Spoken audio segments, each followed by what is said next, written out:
संसार छाया ग्रुप एक वेबसाइट है केवल, जिसमें हम इनकम टैक्स अधिनियम के HUF के प्रावधानों के अनुसार HUF में कर्ता का जो स्थान है उसके अनुसार बिजनेस एक्टिविटी को संचालित कर सकते हैं। इसमें HUF के कार्यकर्ता या सदस्य अपना अलग व्यवसाय या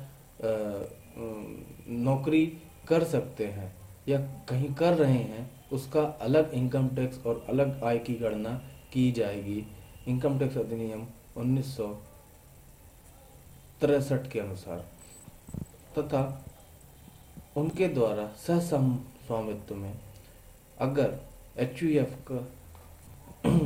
के अर्थ अनुसार कार्य किया जा रहा है तो उसका अलग अलग permanent account number pan number apply करके उसका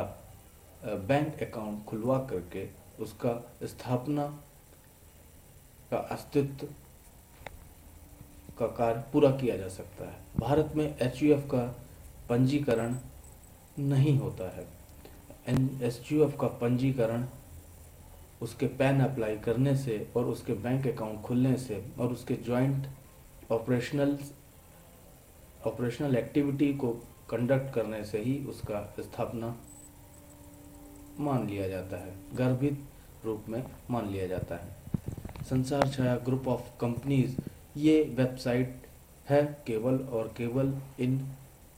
वेबसाइटों को अगर आगे भविष्य में व्यावसायिक उपलब्धियां प्राप्त होती हैं तो इनमें से कई सारी संस्थाएं जो कि 26 अलग अलग वेबसाइटों के माध्यम से संचालित हैं का विस्तार पृथक पृथक संस्था के रूप में पब्लिक लिमिटेड या प्राइवेट लिमिटेड कंपनीज के रूप में या लिस्टेड पब्लिक लिमिटेड कंपनीज के रूप में कल्पना की जा सकती है। पर इन सभी के ऊपर स्वामित्व में हिंदू अनडिवाइडेड फैमिली SGOC मतलब संसार छाया ग्रुप HUF का ही स्वामित्व रहेगा, ऐसा मेरे द्वारा विचार और वेबसाइट से अभी तक गुड फेथ में प्रोसीडिंग्स गोइंग ऑन है।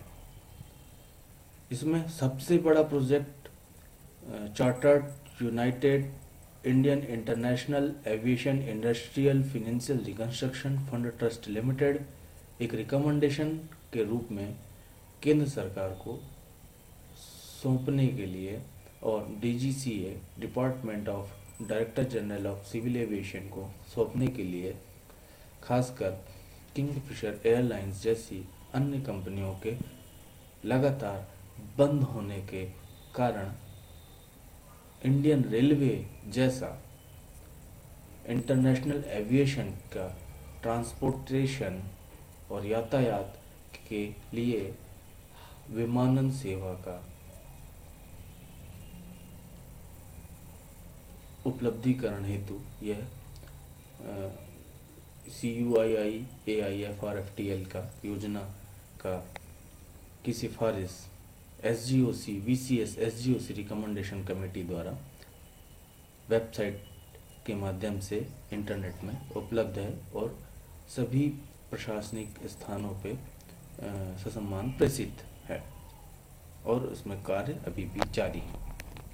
Chartered global credit rating VCS SGOC मतलब founder of VCS SGOC Vinay Kumar Verma operational activity इसमें वॉलंटरी ग्लोबल रेटिंग्स का कार्य कर रहे हैं। इसमें स्ट्रेटेजिक अलायंस के तहत अगर रजिस्ट्रेशन सेबी में और पब्लिक लिमिटेड कंपनी के या प्राइवेट लिमिटेड कंपनी के रूप में इंडिया में लेना है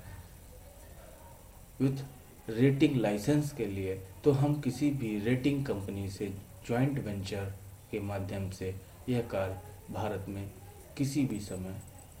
चालू कर सकते हैं। इसके लिए वेबसाइट में online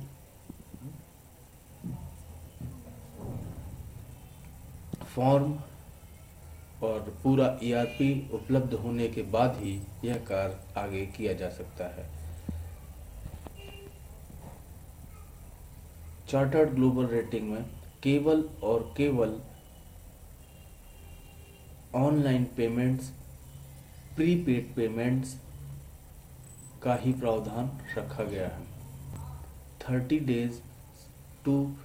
60 days and in extraordinary cases 6-month period is determined for the commencement of any rating assignment, जिसमें 4% of Indian market is entitled and reserved for our company as per the stipulated law.